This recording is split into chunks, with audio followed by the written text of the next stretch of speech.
Hello guys, welcome to my YouTube channel KT Maths Tutorials. વિદ્યાર્થી મિત્રો, આજે આપણે શ્રેણિક પ્રકરણના પ્રકીર્ણ સ્વાધ્યાયના છેલ્લા કેટલાક દાખલાઓ જે બાકી રહ્યા છે તેનો અભ્યાસ કરીશું. ચાલો, નવમો ક્વેશ્ચન છે.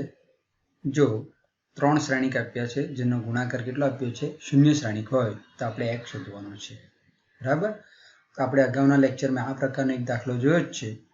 આપણે સૌપ્રથમ શું કરીશું? પહેલા બે શ્રેણિકનો ગુણાકાર કરીશું, ત્યારબાદ જે કંઈ પરિણામ મળશે તેનો ગુણાકાર આ બાકી રહેલા છેલ્લા શ્રેણિક સાથે કરીશું.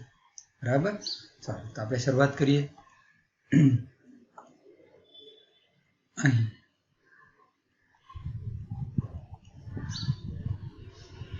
x -5 -1 બીજો શ્રેણિક છે આપણી પાસે 1 0 2 0 2 1 2 0 3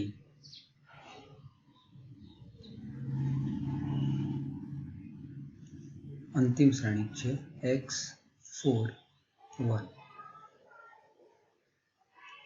equals to 0 શ્રેણિક.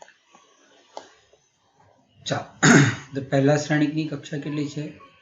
1 હાર અને 3 સ્તંભ એટલે કે 1/3 છે. બીજા શ્રેણિકની કક્ષા 3/3 છે, એટલે કે ગુણાકાર થવા માટે પહેલાના સ્તંભની સંખ્યા અને બીજાના હારની સંખ્યા સમાન હોવી જોઈએ, જે અહીં સમાન છે. તેથી ગુણાકાર દ્વારા મળતા શ્રેણિકની કક્ષા કેટલી થશે? 1/3 થશે, જોઈ શકાય છે અહીં.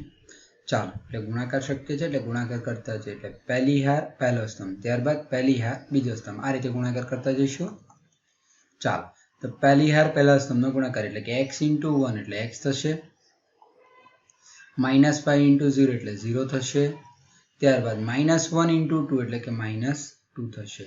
એટલે પહેલું પરિણામ આપણું કેટલું થયું મિત્રો? x - 2.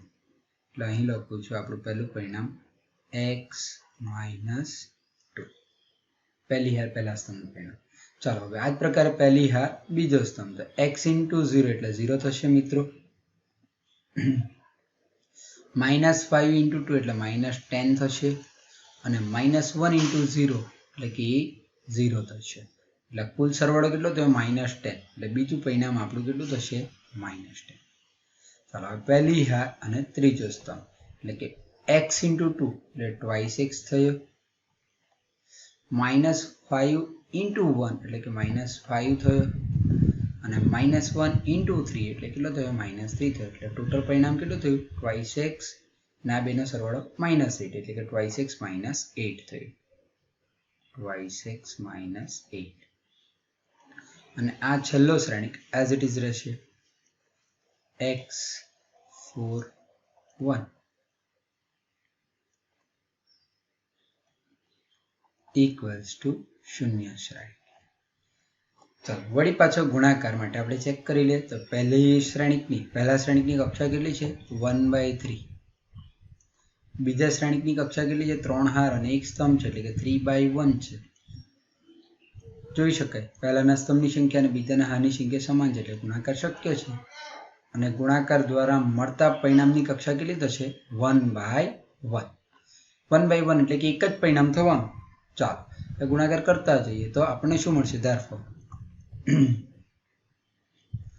x - 2 × x એટલે કે x × x - 2, -10 × 4 એટલે -40 થયો, twice x - 8 આ 1 સાથે ગુણાશે એટલે આપણને મળશે twice x - 8 equals to, એટલે એ બાજુ 1/1 કક્ષાનો શ્રેણિક છે, એટલે આપણે જમણી બાજુ 1/1 કક્ષાનો શૂન્ય શ્રેણિક લઈએ, 0 શ્રેણિક.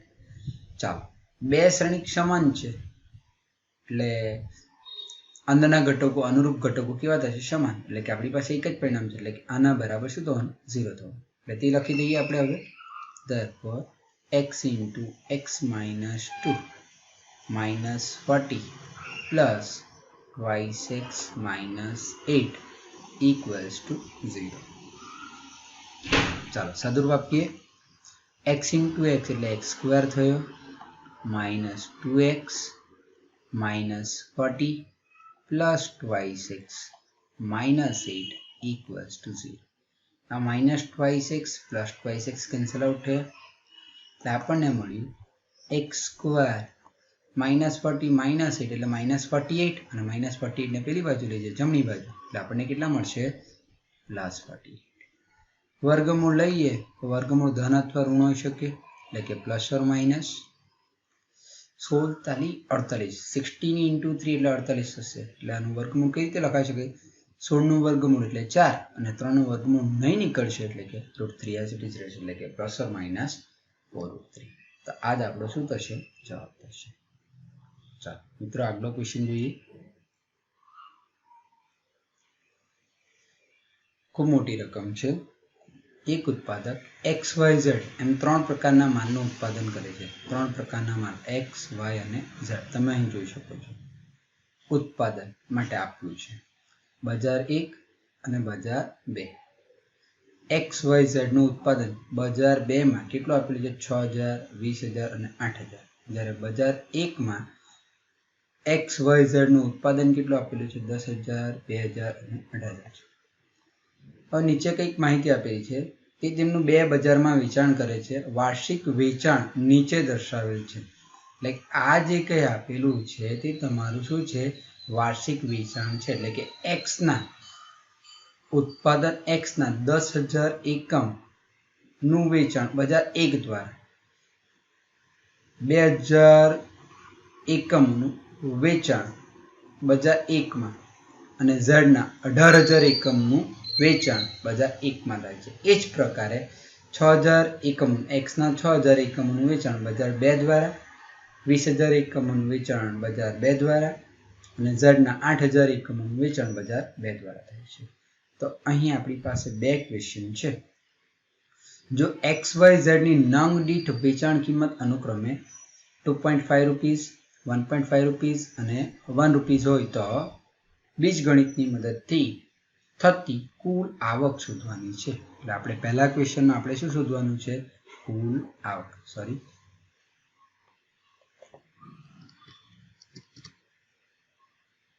શું શોધવાનું છે કુલ આવક. બરાબર.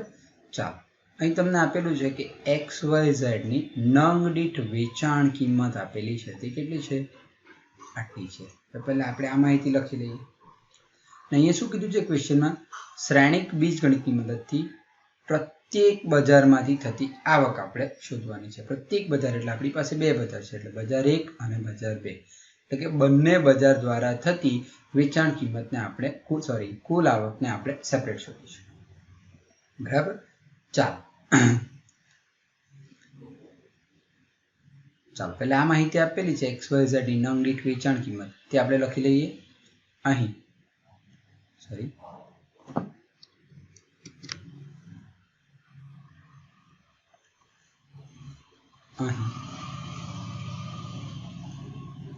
X, Y, Z ની નંગ દીઠ વેચાણ કિંમત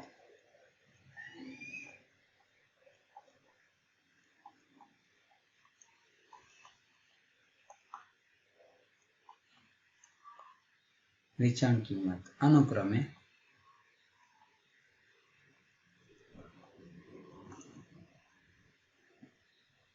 કેટલી આપેલી છે આપણને 2.5, 1.5 અને 1.0 છે.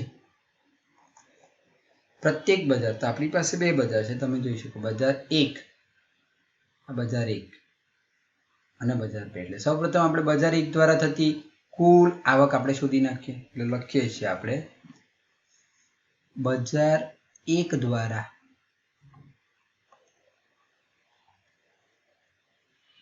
મળતી કુલ આવકને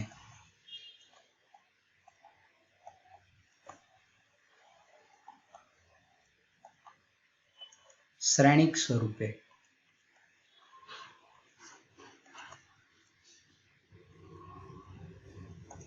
નીચે મુજબ દર્શાવી શકાય.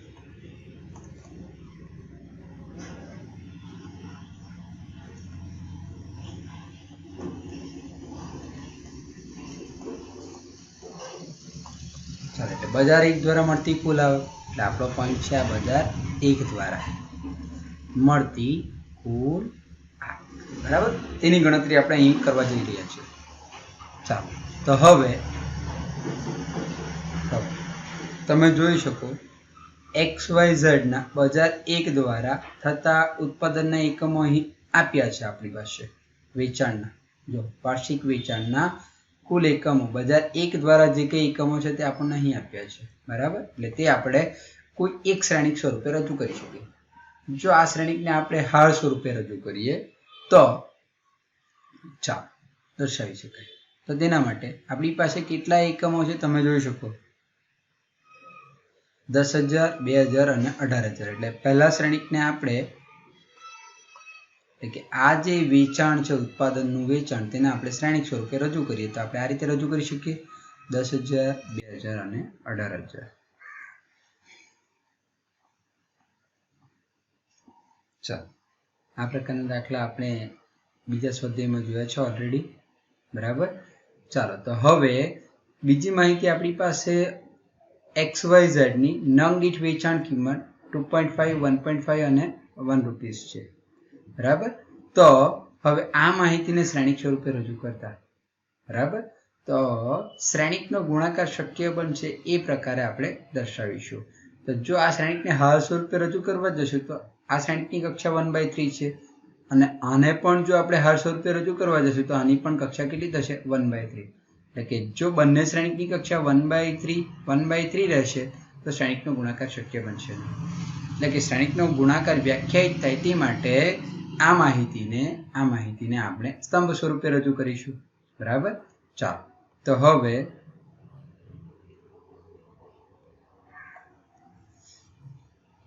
સ્તંભ શ્રેણિક સ્વરૂપે રજૂ કરતા કે આપણી પાસે 2.5, 1.5, 1. ચાલો આગળ વધીએ.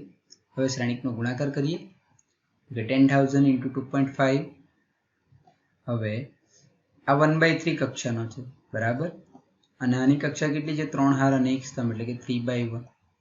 એટલે ગુણાકાર શ્રેણિકની કક્ષા કેટલી થશે 1/1. 1/1 કક્ષા થશે શ્રેણિકની એટલે એક જ પરિણામ મળશે આપણને. ચાલો 10,000 × 2.5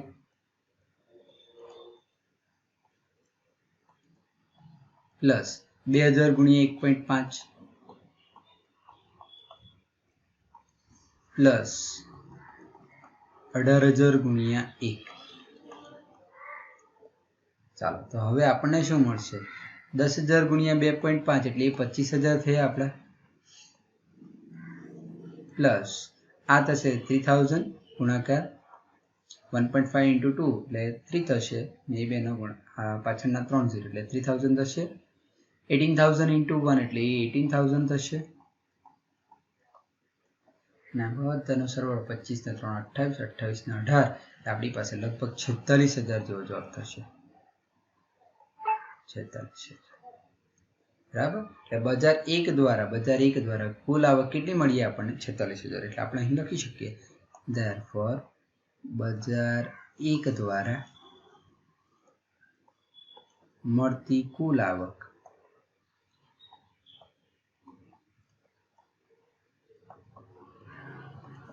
કેટલી થશે 46,000 થશે. ચાલો એક્ઝેક્ટલી જ પ્રકારે આપણે બજાર 2 દ્વારા મળતી કુલ આવક શોધી નાખીએ. બજાર 2 દ્વારા મળતી કુલ આવક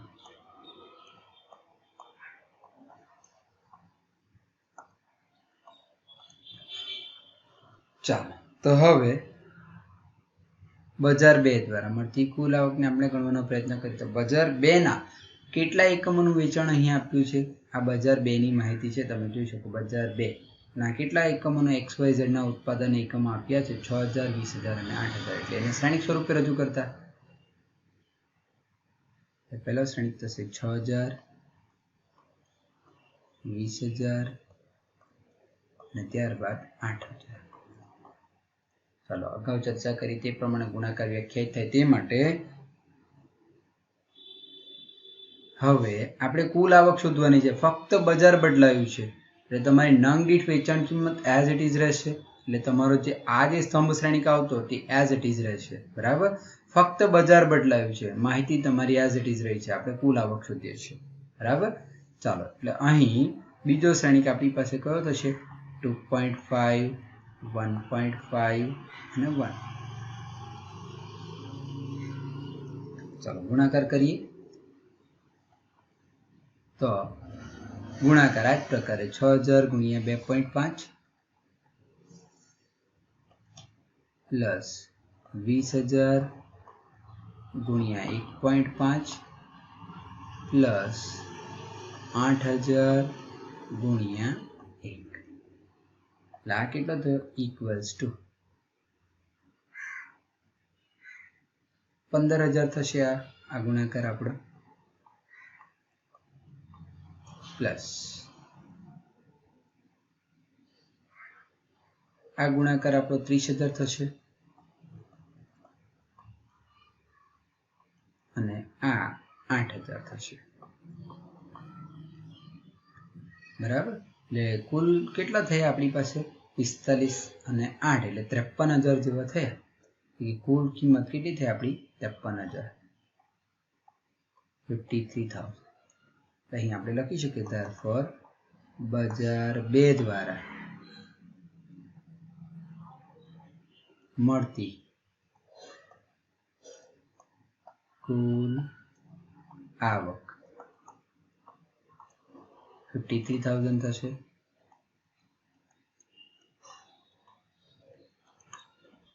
બરાબર, ચાલો. હવે આ કુલ આવકની વાત થઈ એટલે તમારો પ્રશ્ન એ અહીં પૂરો થયો મિત્રો. આ પ્રશ્ન તમારો પૂરો થયો. પ્રત્યેક બજારમાંથી થતી કુલ આવક એટલે બજાર 1 અને બજાર 2 દ્વારા થતી કુલ આવક આપણે ગણી નાખી. હવે બીજી માહિતી કઈ છે? ત્રણેય વસ્તુનો નંગ દીઠ ઉત્પાદન ખર્ચ એટલે કે ખર્ચની વાત કરી છે. હવે શેની વાત કરી છે મિત્રો? ખર્ચની વાત કરી છે. ખર્ચ અનુક્રમે આટલો થતો હોય એટલે કે 2, 1 અને 0.5 થતો હોય તો કુલ નફો આપણે શોધવાનો છે. તો સૌ પ્રથમ નફો શોધવા માટે આપણે ખર્ચ કિંમત શોધી નાખીએ. આપણી પાસે કુલ આવક આવી ગઈ. કુલ આવક આવી ગઈ છે એટલે કુલ વેચાણ કિંમત આપણને મળી ગઈ છે. બરાબર, બંને બજાર દ્વારા. એટલે અહીં આપણે જો કુલ ખર્ચ કિંમત શોધી કાઢીએ બંને બજાર દ્વારા થતો તો આપણે ઇઝીલી નફો શોધી શકીએ. નફા માટે વેચાણ કિંમત માઇનસ મૂળ કિંમત અથવા તો ખર્ચ કિંમત જે કંઈ ગણીએ તે. બરાબર, ચાલો. તો સૌ પ્રથમ એક્ઝેક્ટલી આ જ પ્રકારે હવે આવકના બદલે આપણે શું ગણીશું? ખર્ચ શોધીશું. બરાબર, એટલે XYZ ની નંગ દીઠ વેચાણ કિંમતને બદલે હવે આપણે શું લખીશું? ખર્ચ કિંમત અનુક્રમ. બરાબર, એટલે કે લખીએ આપણે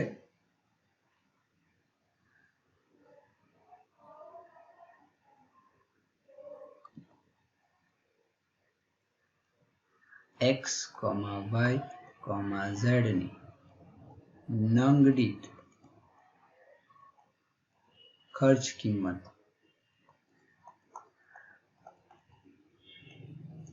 અનુક્રમે કેટલી છે આપણી પાસે? ખર્ચ કિંમત કેટલી છે આપણી પાસે? તમે જોઈ શકો 2 રૂપીસ, 1 રૂપીસ અને 0.5 રૂપીસ છે. બરાબર, 2, 1 અને 0.5. 2, 1 અને 0.5 છે. બરાબર, એટલે કુલ ખર્ચ કિંમત શોધી કાઢી બજાર 1 દ્વારા. બજાર 1 પાછળ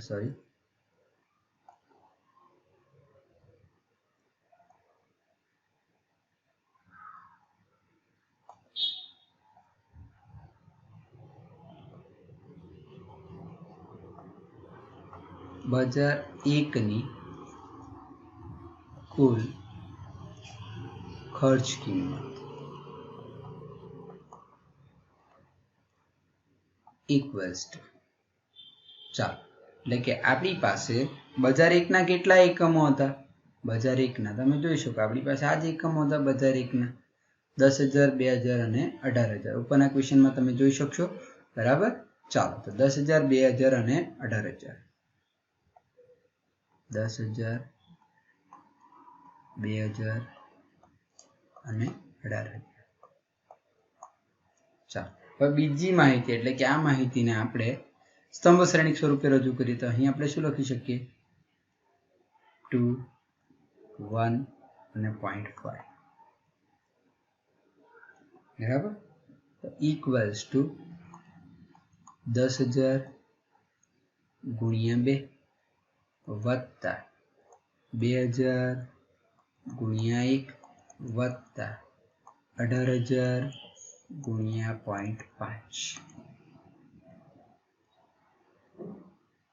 ચાલો તો હવે ઇક્વલ ટુ 10,000 ગુણ્યા 2 એટલે આ કેટલી થઈ? 20,000 રકમ પ્લસ આ 2,000 થયો પ્લસ 18,000 ગુણ્યા 0.5 9,000 થશે આ. ચાલો તો આ રકમ કેટલી થઈ? 20 ને 22, 22 ને 9 31,000 થઈ. એટલે બજાર એક પાછળનો કુલ ખર્ચો કેટલો થયો? 31,000 થયો. એટલે આપણે લખી શકીએ બજાર એક માટેની અથવા તો બજાર એકની કુલ ખર્ચ કિંમત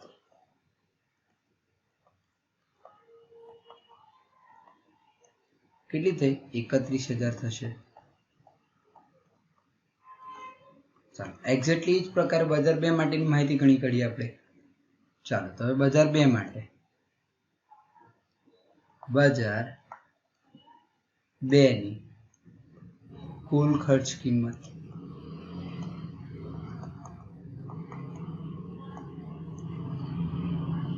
ઇક્વલ્સ ટુ, ચાલો બજાર 2 ના તમારા એકમો કયા છે?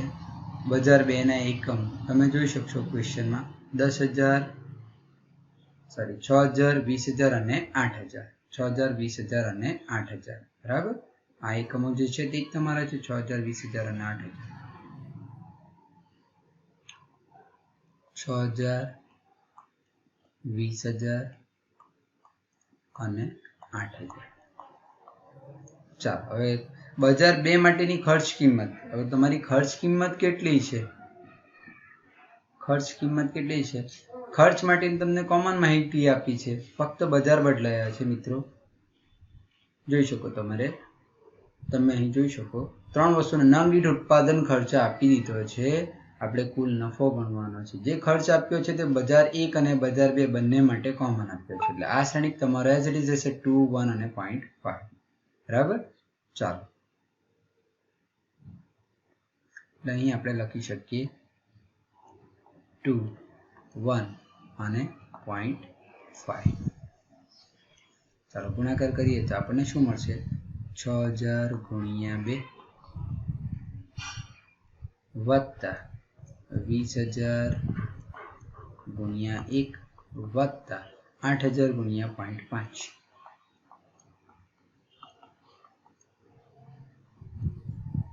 ચાલો તો આપણને કેટલા મળશે? અહીં ઇક્વલ ટુ 6 દુના 12,000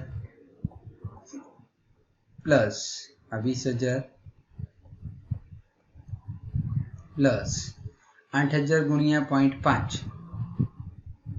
4,000 થશે આ. ચાલો તો હવે 12 ને 4 16 અને બીજા 20 એટલે કે 36,000 થયા.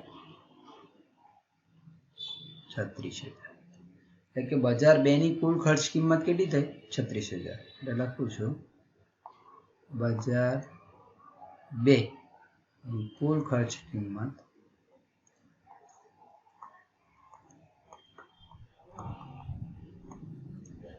36,000 થશે. હવે આપણે નફો ગણવાનો છે બંને બજાર માટે. એટલે પહેલા બજાર 1 દ્વારા મળતો નફો ગણી કાઢીએ. એટલે લખું છું બજાર 1 દ્વારા થતો નફો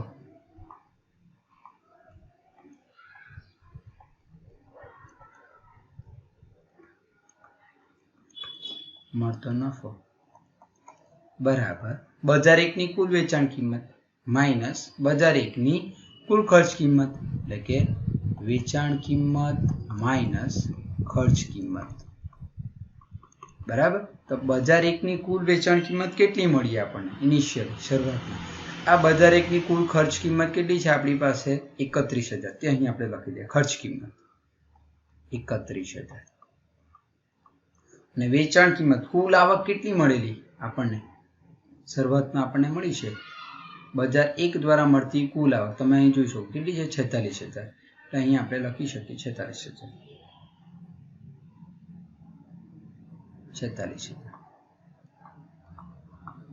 ચાલો 46,000 માઇનસ 31,000 એટલે 15,000 જેવો નફો થયો એટલે બજાર 1 દ્વારા કેટલો નફો મળ્યો 15,000 એક્ઝેક્ટલી આ જ પ્રકારે બજાર 2 દ્વારા મળતો નફો બજાર 2 દ્વારા થતો નફો અથવા તો મળતો નફો બરાબર વેચાણ કિંમત કુલ વેચાણ કિંમત બજાર 2 ની માઇનસ ખર્ચ કિંમત બરાબર તો બજાર 2 દ્વારા ખર્ચ કિંમત કેટલી આવી બજાર 2 ની તો કે 36,000 તમે જોઈ શકો તો અહીં મૂકું છું 36,000 અને વેચાણ કિંમત બજાર 2 ની કુલ વેચાણ કિંમત કેટલી છે આપણી પાસે બજાર 2 દ્વારા મળતી કુલ આવક કેટલી છે 53,000 એટલે અહીં આપણે મૂકી શકીએ 53,000 53 માંથી 36 ગયા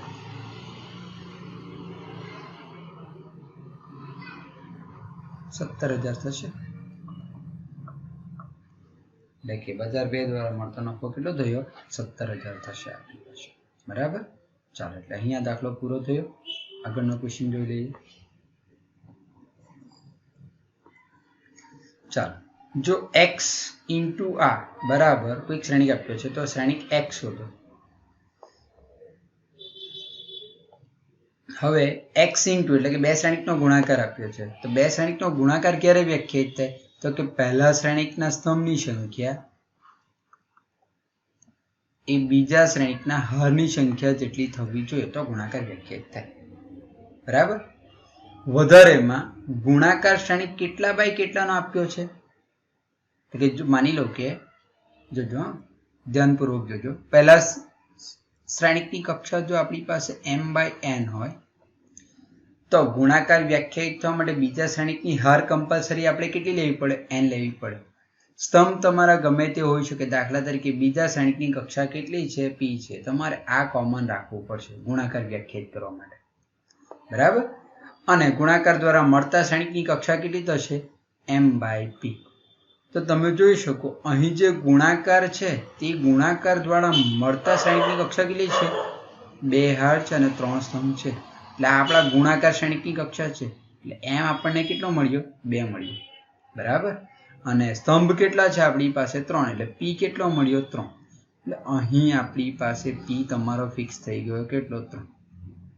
અહીં m તમારો ફિક્સ થઈ ગયો m તમે જોઈ શકો 2 એટલે કે પહેલા શ્રેણિક માટે હાર કેટલી હશે તો કે 2 હાર હશે બરાબર હવે બીજા શ્રેણિક માટે ગુણાકાર વ્યાખ્યાયિત કરેલો છે તો ગુણાકાર બીજા શ્રેણિક માટે બીજા શ્રેણિકની કક્ષા કેટલી છે તમે જોઈ શકો 1 હાર 2 હાર અને 3 સ્તંભ છે એટલે કે 2/3 એટલે તમને n મળી ગયો કેટલો છે 2/3 એટલે પહેલા શ્રેણિકની કક્ષા કેટલી હોવી જોઈએ 2/2 હોવી જોઈએ બરાબર પહેલા શ્રેણિકની કક્ષા કેટલી હોવી જોઈએ 2/2 હોવી જોઈએ સમજ પડવી જરૂરી છે ફરીથી રિપીટ કરું છું આ શ્રેણિક x ની કક્ષા કેટલી હશે અત્યારે આપણને ખબર નથી એટલે શ્રેણિક x ની કક્ષા શોધવા માટે આપણે સૌપ્રથમ શું કરીએ તો કે માની લઈએ કે બે શ્રેણિકનો ગુણાકાર ક્યારે વ્યાખ્યાયિત થાય તો કે પહેલા શ્રેણિકના સ્તંભની સંખ્યા અને બીજા શ્રેણિકની હારની સંખ્યા સમાન હોય તો ગુણાકાર વ્યાખ્યાયિત થશે એટલે કે પહેલા શ્રેણિકની કક્ષા જો m/n હોય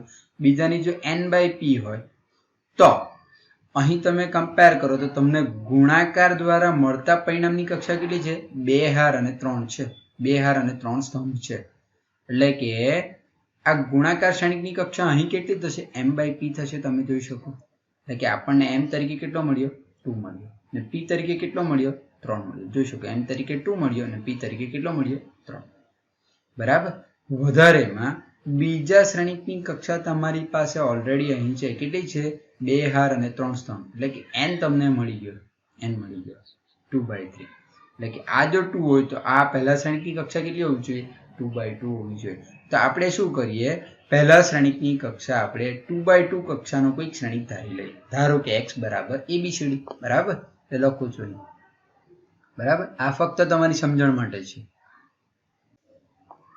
ધારો કે x બરાબર ABCD.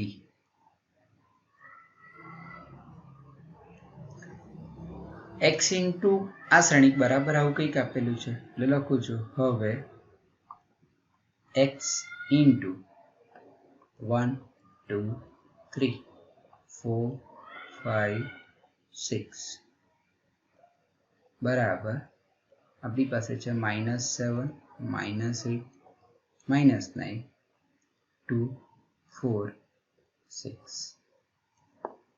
ચાલો તો x ની વેલ્યુ મૂકી દે. ધેરફોર x એટલે આપણી પાસે છે A B C D. સમય બચાવી શકે એટલા માટે આટલા ભાગને હું કોપી કરી લઉં છું.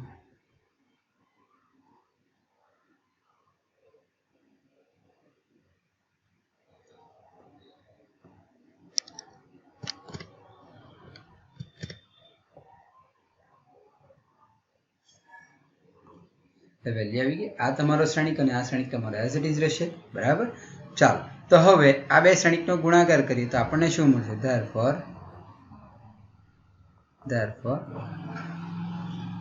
હાથી સ્તંભનો ગુણાકાર થશે એટલે કે a ઇન્ટુ 1 એટલે a, b ઇન્ટુ 4 એટલે કે 4b. એટલે આપણને શું મળ્યું? a plus 4b. ચાલો એ જ પ્રકારે પહેલી હાર બીજો સ્તંભ એટલે કે a ઇન્ટુ 2 એટલે કે ટ્વાઇસ a થયો, b ઇન્ટુ 5 એટલે કે 5b થયો એટલે કે ટ્વાઇસ a પ્લસ 5b. એ જ પ્રકારે આગળ વધીએ તો 3a પ્લસ 6b. હવે બીજી યાર પહેલો સ્તંભ તો c પ્લસ 4d. એ જ પ્રકારે 2c પ્લસ 5d અને એ જ પ્રકારે 3c પ્લસ 6d.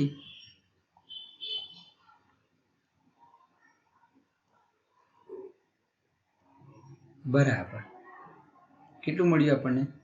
જમણી બાજુ તમારી એઝ ઇટ ઇઝ -7 -8 -9 2 4 અને 6.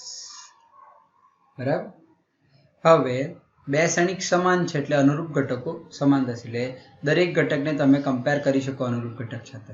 બરાબર, આપણે x શોધવાનો છે. તમે જોઈ શકો આપણે શું શોધવાનું છે? x એટલે કે ABCD શોધવાના છે. અને ABCD જો શોધવા હોય તો a અને b માં જો આપણને બે સમીકરણ મળી જાય તો એ બે સમીકરણને ઉકેલી નાખીએ તો આપણને a અને b ઇઝીલી મળી જશે. એ જ પ્રકારે c અને d માં જો આપણને બે સમીકરણ મળી જશે તો c અને d આપણને ઇઝીલી મળી રહેશે. બરાબર, તો આપણે જેટલું જરૂર છે એટલું જ લખીએ, વધારે આપણે કમ્પેર કરતા નથી. એટલે ફક્ત બે સમીકરણ લઉં છું a અને b ના કમ્પેર કરીને. બરાબર, એટલે આપણે લખી શકીએ a પ્લસ 4b. પહેલા ઘટકને પહેલા ઘટક સાથે કમ્પેર કરો તો કેટલા થયા? -7. એ જ પ્રકારે બીજા ઘટકને બીજા ઘટક સાથે કમ્પેર કરો તો અહીં લખું છું 2a plus 5b equals to કેટલા? -8. a અને b ની જે વાત અહીં કરી તે જ પ્રકારે c અને d ની વાત કરું છું તો કે c plus 4d equals to c plus 4d. એટલે આનો પેલો ઘટક અહીં કમ્પેર થશે એટલે કે 2 થયો. બીજા ઘટકને કમ્પેર કરતો 2c પ્લસ 5d બરાબર બીજો ઘટક કયો છે? 4.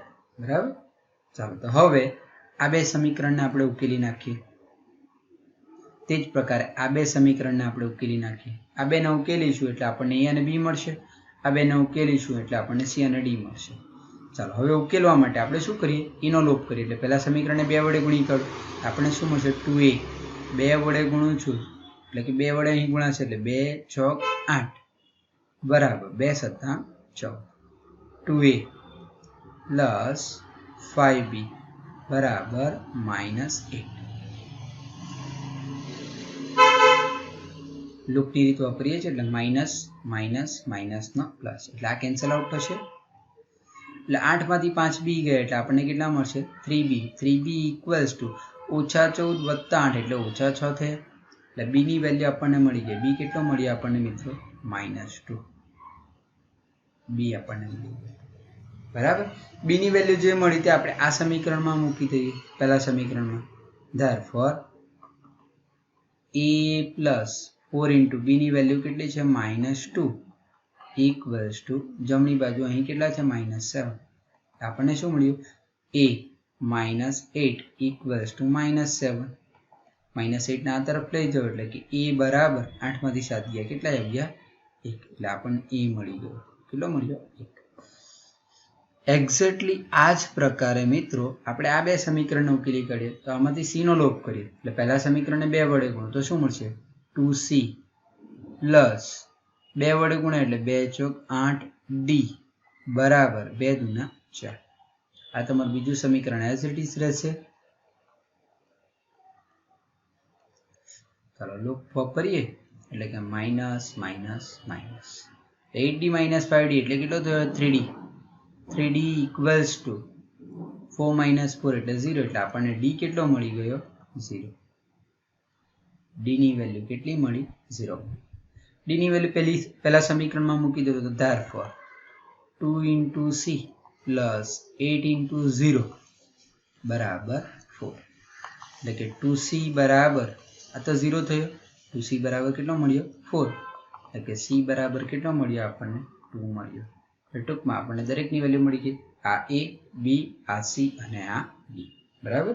એટલે આપણને x મળી ગયો. x આપણો therefore શ્રેણિક x બરાબર abcd ને a એટલે કેટલો 1 b એટલે કેટલો -2 c એટલે 2 અને d કેટલો મળ્યો આપણને 0. તો આપણો જવાબ થશે બરાબર. ચાલો આગળનો ક્વેશ્ચન જોઈ લઈએ. જો a અને b સમાન કક્ષાવાળા ચોરસ શ્રેણિક હોય કે જેથી ab બરાબર ba થાય એટલે આપણને આપી દીધું છે ab બરાબર ba થાય તો ગણિતીય અનુમાનના સિદ્ધાંતથી આપણે આ સાબિત કરવાનું છે પહેલું પરિણામ અને ત્યારબાદ બીજું પરિણામ આપણે આ સાબિત કરવાનું છે. વધુમાં સાબિત કરો કે પ્રત્યેક n બિલોંગ્સ ટુ n માટે ab n બરાબર a n b બરાબર. એટલે સૌપ્રથમ આપણે આ સાબિત કરીએ ગણિતીય અનુમાનના સિદ્ધાંતથી. એટલે પહેલા આપી દીધું છે આપણને a અને b સમાન કક્ષાવાળા ચોરસ શ્રેણિક છે જ્યાં ab બરાબર ba. તો આપણે એ લખી લઈએ. અહીં a અને b સમાન કક્ષાવાળા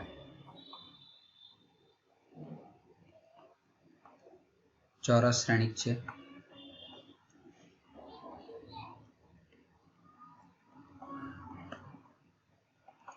તથા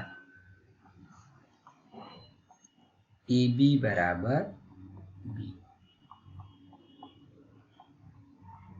ચાલો ગણિતીય અનુમાનના સિદ્ધાંતથી જે સાબિત કરવાનું છે તેને આપણે pn કહી લઈએ. ધારો કે pn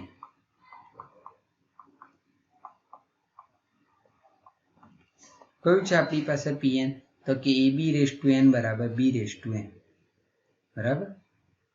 ab n into b n બરાબર b n into a જ્યાં n belongs to n. અને આ માહિતી તમને જે આપી છે તે કોમન છે બરાબર. તો ગણિતીય અનુમાનના સિદ્ધાંતથી સાબિત કરવું છે એટલે કે n બરાબર 1 માટે પહેલા સત્ય છે એમ સાબિત કરી દે બરાબર. એટલે લખું છું n બરાબર 1 માટે ડાબી બાજુ બરાબર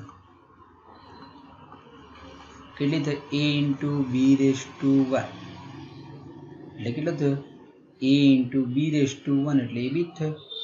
અને તમને આપી દીધું છે અહીં આપેલું છે ab બરાબર b આપેલું છે ને ab બરાબર b એટલે કે ab ની જગ્યા પર જો ba મૂકી દો તો ઇક્વલ્સ ટુ ba થયો.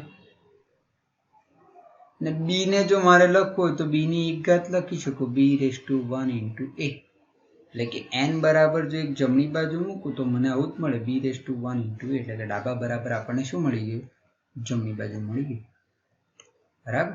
therefore p1 કેવું છે સત્ય છે. ચાલો હવે ધારી લઈએ કે pk કેવું છે સત્ય છે. એટલે ધારી લઈએ ધારો કે pk સત્ય છે. pk સત્ય છે એટલે એની જગ્યા પર આપણે શું મૂકી દઈએ k મૂકી દઈએ એટલે કે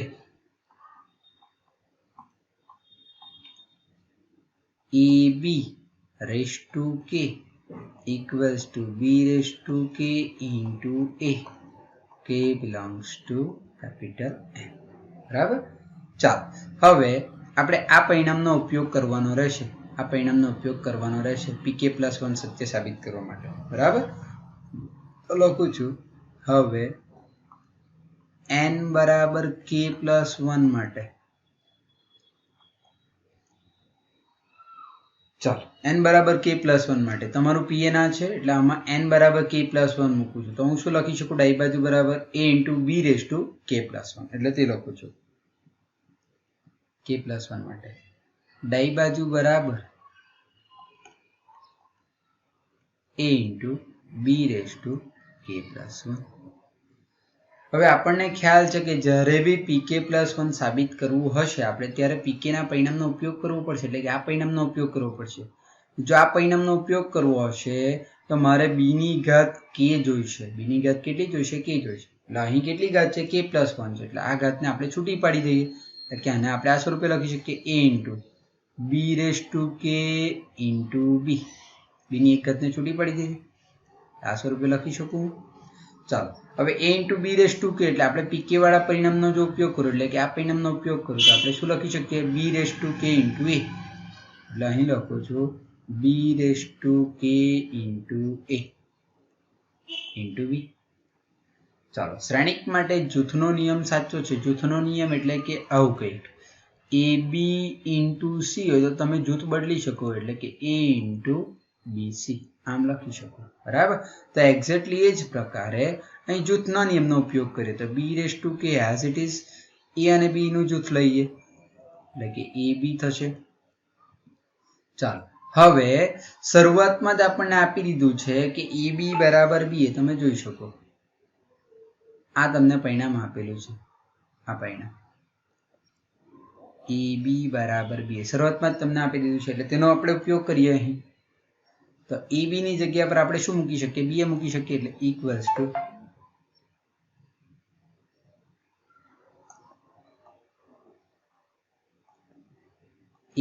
two B raise to k. A બી ની જગ્યા પર બી એ મૂકી દીધો. ચાલો ફરીથી જૂથ બદલીએ. ફરીથી જૂથના નિયમનો ઉપયોગ કરીએ એટલે કે a ઇન્ટુ બી સી હશે તો તમે આમ પણ લખી શકો a બી ઇન્ટુ સી એટલે કે આ બેનું જૂથ લઈએ કે b raise to k into b into a. એટલે હવે આપણે શું લખી શકીએ? Equals to B raise to k plus 1 into a. ને તમે જોશો તો આપણે એ જ સાબિત કરવાનું હતું. જો જમણી બાજુ n બરાબર k પ્લસ 1 મૂકવામાં આવે તો આપણે સાબિત શું કરવાનું હતું? બી raise to k plus 1 into a. એટલે એ જ પરિણામ આપણને મળી ગયું છે અહીં. બરાબર. ઇક્વલ્સ ટુ જમણી બાજુ આપણે લખી શકીએ ધેરફોર પીકે પ્લસ 1 કેવું છે? સત્ય છે. બરાબર. ધેરફોર ગણિતીય અનુમાનના સિદ્ધાંત પરથી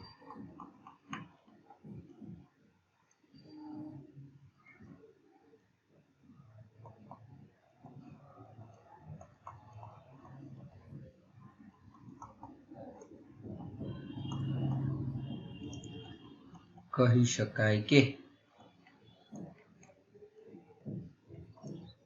પીએન એટલે કયું હતું તમારું? a raise to n into B equals to કયું હતું પીએન તમારું?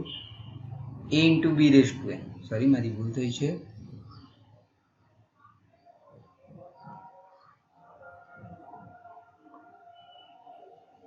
ચાલો a into B raise to n equals to B raise to n into A જ્યાં n બિલોંગ્સ ટુ n.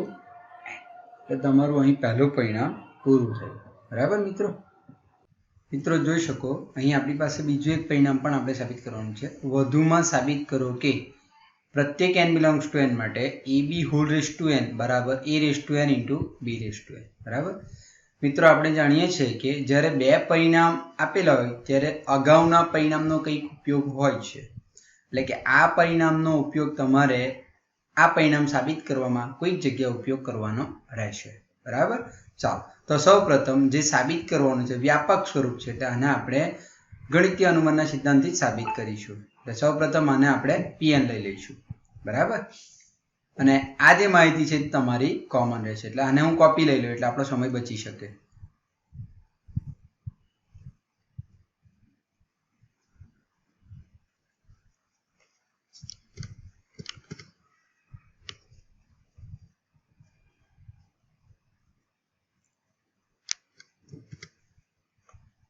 ચાલો હવે આપણે Pn ધારી લઈએ. ધારો કે Pn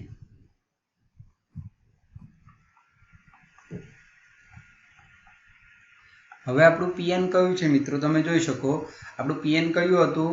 ab બરાબર a(n)b(n). આ આપણું Pn થશે હવે જે સાબિત કરવાનું છે તે પ્રમાણે. બરાબર. ચાલો તો હવે Pn આપણે લઈ લઈએ છીએ. ધારો કે Pn ab(n) બરાબર a(n)b(n), જ્યાં n belongs to capital N. ચાલો એટલે n બરાબર 1 માટે સૌપ્રથમ એટલે n બરાબર 1 માટે ડાબી બાજુ બરાબર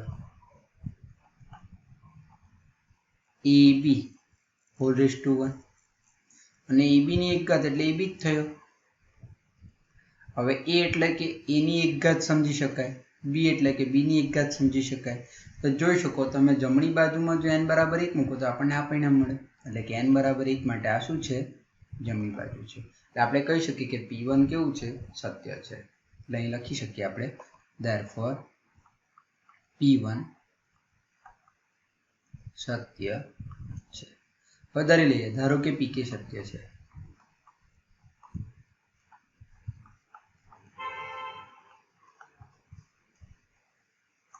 જો Pk સત્ય હોય તો એની જગ્યા પર કેમ મૂકી દે? એટલે કે ab આ પરિણામમાં n ની જગ્યા પર કે મૂકી દઈએ. એટલે કે ab (k) equals to a(k)b(k), જ્યાં k belongs to capital. બરાબર.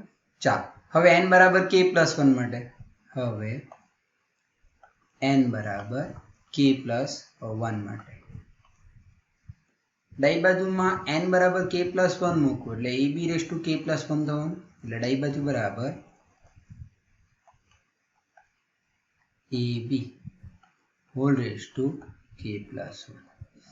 હવે આપણને ખ્યાલ છે મિત્રો કે જ્યારે pk+1 સત્ય સાબિત કરવાનો હોય ત્યારે આપણે pk ના પરિણામનો ઉપયોગ કરવાનો હોય છે. એટલે pk એટલે આપણી પાસે આ પરિણામ છે, આનો આપણે ઉપયોગ કરવાનો રહેશે. બરાબર. ચાલો તો આનો જો ઉપયોગ કરવો હશે તો આપણે (k) ના સ્વરૂપમાં દર્શાવવું પડે. તો આને આપણે આ રીતે લખી શકીએ. ઘાતને છૂટી પડી દઈએ કે ab(k) ab(1). તો ab(k) એટલે આપણે આનો ઉપયોગ કરી લઈએ. એટલે આપણે શું લખી શકીએ? a(k) b(k) ab(1) એટલે ab થયો. ચાલો મિત્રો શ્રેણિકોનો ગુણાકાર છે અહીં. તો તમે જોઈ શકો આ પરિણામને જરાક ધ્યાનથી જુઓ તો અગાઉનું જે પરિણામ હતું આપણે આવું કંઈક સાબિત કર્યું ગણિતીય અનુમાનના સિદ્ધાંતથી કે a(b(k) બરાબર b(k) a. આવું આપણે પહેલા પરિણામમાં સાબિત કર્યું. બરાબર. એટલે કે પહેલું પરિણામ આપણે આવું સાબિત કર્યું. તો આ તમારી જમણી બાજુ છે b(k) a. તો એની જગ્યા પર તમે આ મૂકી શકો a(b(k). એટલે અહીં આપણે શું લખી શકીએ? a(k) ab(k)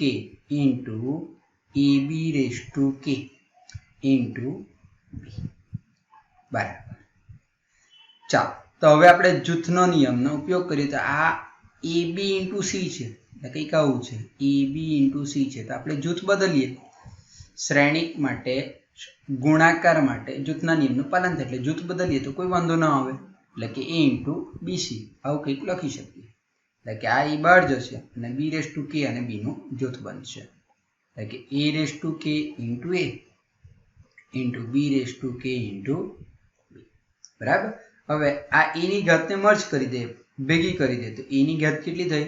k+1 થઈ. એક્ઝેક્ટલી એ જ પ્રમાણે અહીં b ની ઘાત કેટલી થવાની? k+1 થવાની. તો મિત્રો આ જે કંઈ પરિણામ મળ્યું તે તમે જરાક ધ્યાનથી જોશો તો n ની જગ્યા પર જો k+1 મૂકવામાં આવે તો આ જ તમારી શું થશે? જમણી બાજુ થશે. ઇક્વલ્સ ટુ જમણી બાજુ. એટલે આપણે કહી શકીએ કે pk+1 કેવું છે? સત્ય છે. pk+1 સત્ય છે. Therefore ગણિતીય અનુમાનના સિદ્ધાંત પરથી Pn કયું હતું તમારું? તો કે ab whole raise to n બરાબર a⁴n b⁴n પ્રત્યેક n બિલોંગ્સ ટુ n માટે કેવું છે? સત્ય છે. સત્ય છે. એટલે અહીં તમારો આ ક્વેશ્ચન પૂરો થયો. આગળનો ક્વેશ્ચન જોઈ લઈએ. ચાલો, એ બરાબર આપી દીધું છે. વધુમાં શું આપેલું છે? a² બરાબર i. તો કયો ઓપ્શન સાચો છે એ આપણે શોધવાનું છે. બરાબર. ચાલો, તો અહીંથી આપણે શરૂઆત કરીએ. અહીં a² ઇક્વલ્સ ટુ i અને a² એટલે કે a × a લખી શકાય. એટલે કે e ની વેલ્યુ 2 વખત મૂકી દઈએ આપણે. આપણે શું લખી શકીએ? Alpha beta gamma minus alpha. એ જ પ્રકારે ફરીથી alpha beta gamma minus alpha બરાબર i. 2/2 શ્રેણિક છે એટલે 2/2 કક્ષાનો એકમ શ્રેણિક લઈ લઈએ. 1 0 0. ચાલો, શ્રેણિકનો ગુણાકાર કરીએ એટલે હરથી સ્તંભ પર એટલે આલ્ફા × આલ્ફા એટલે આલ્ફા², બીટા × ગામા એટલે બીટા ગામા, બંનેનો સરવાળો એટલે કેટલો થશે? આલ્ફા² પ્લસ બીટા ગામા. ચાલો, એ જ પ્રકારે પહેલી હાર બીજો સ્તંભ એટલે કેટલો થશે? Alpha beta minus beta alpha. હવે બીજી હાર પહેલો સ્તંભ એટલે gamma alpha minus alpha gamma. હવે બીજી હાર બીજો સ્તંભ એટલે ગામા × બીટા એટલે ગામા બીટા થયો. માઇનસ આલ્ફા × માઇનસ આલ્ફા એટલે minus minus plus alpha × alpha એટલે કેટલો થયો? આલ્ફા² થયો. Equals to 1 0 0 1. ચાલો, એટલે સાદુરૂપ આપીએ તો આપણી પાસે આલ્ફા² પ્લસ બીટા ગામા. આ બંને પરિણામ કેન્સલ આઉટ થશે એટલે આ 0 થયું. આ કેન્સલ આઉટ થશે એટલે 0 થયું. એટલે અહીં બાકી રહ્યું ગામા બીટા પ્લસ આલ્ફા² એટલે એને ક્રમમાં લખી દો તો આલ્ફા² plus beta gamma equals to 1 0 0 1. બરાબર. બંને બાજુ શ્રેણિકોની સમાનતા પરથી અનુરૂપ ઘટકો સમાંતર છે એટલે આપણને શું મળ્યું? આલ્ફા² plus beta gamma equals to 1 મળ્યું. ચાલો, હવે ઓપ્શનના આધારે આપણે ગણતરી કરીએ. આલ્ફા² જમણી બાજુ તમે જોઈ શકો દરેક પરિણામમાં જમણી બાજુ 0 છે અને દરેકમાં +1 છે. +1 છે. બરાબર. +1 છે બધા 4 ઓપ્શનમાં. તો અહીં જોઈએ તો +1 અહીં આ તરફ છે. તો એક કામ કરીએ, આ જે ડાબી બાજુનું પરિણામ છે તેને આપણે જમણી બાજુ લઈ જઈએ એટલે આપણને શું મળશે? 1 માઇનસ આલ્ફા² પ્લસ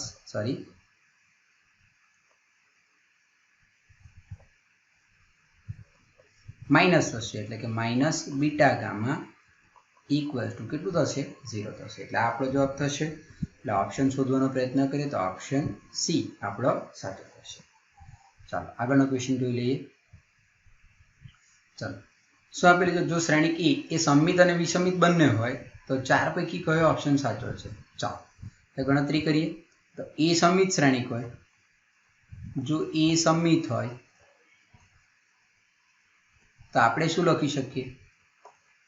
A∫ બરાબર A. અને એ વિસમિત હોય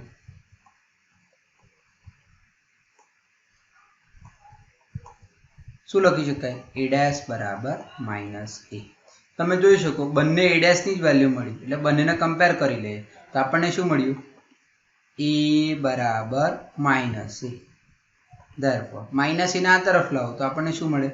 2A બરાબર 0.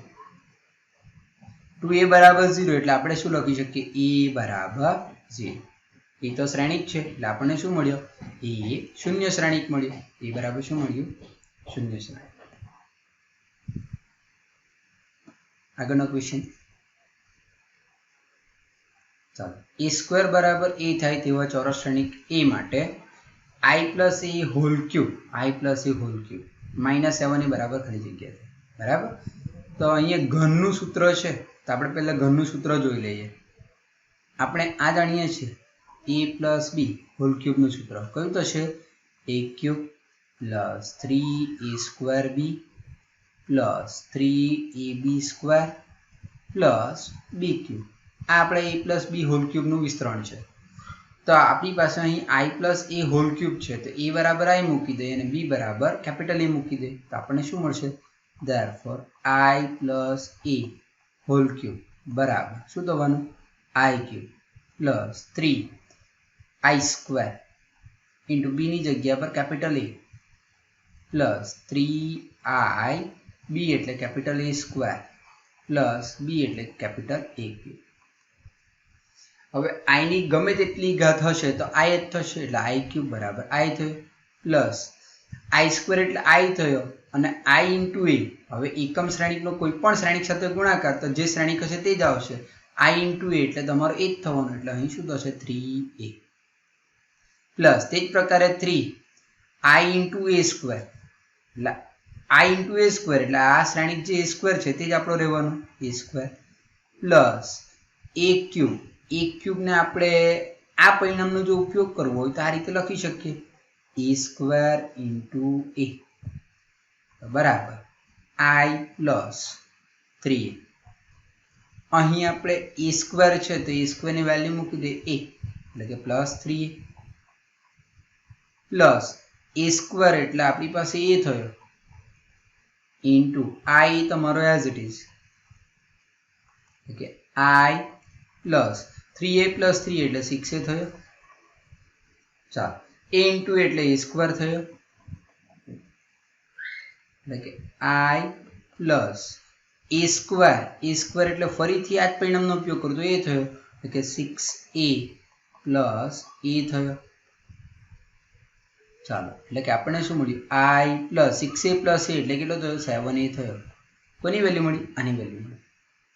તો જોઈ શકો -7 એ જોઈએ છે તો આપણે એક કામ કરીએ આ +7 એ ડાબી બાજુ લઈ જઈએ તો આપણને શું મળશે તો કે i plus a whole cube -7a બરાબર કેટલો થયો i થયો. એટલે કે આપણો ઓપ્શન કયો સાચો થશે ઓપ્શન સી બરાબર. Thanks for watching. If you like this video, then like it and share it. And subscribe my channel KT Maths Tutorials for the next video. Thank you.